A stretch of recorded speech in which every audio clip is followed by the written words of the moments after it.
pendant près de 6 mois.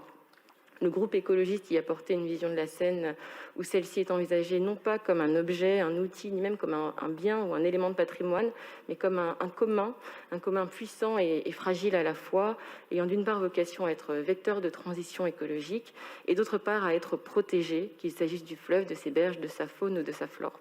La Seine qui rafraîchit la ville, la promesse de pouvoir s'y baigner un jour, gage de sa qualité et de sa préservation, et ces berges classées au patrimoine mondial de l'UNESCO subliment notre capitale, et les Parisiens et Parisiennes y sont très attachés et désireux de pouvoir s'y tourner au-delà du centre de Paris.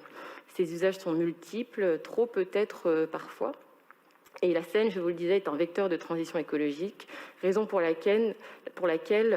les préconisations du rapport portent l'idée qu'il faut encourager le fret fluvial et une logistique fluviale qui pourrait servir de point d'appui à une économie circulaire, notamment dans le cadre de l'évacuation des déchets ou de la réutilisation de matériaux. La MIE convient également que la création d'un service de transport public fluvial zéro carbone est un objectif partagé qui doit donner lieu à des expérimentations encourageantes et pérennes financièrement avant d'être envisagées concrètement.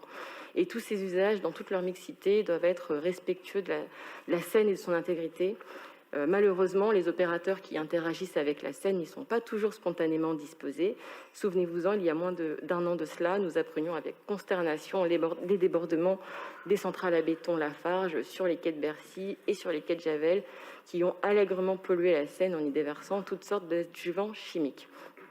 Les mises en demeure de la DRIE pour fustiger les comportements de Lafarge en ont également témoigné.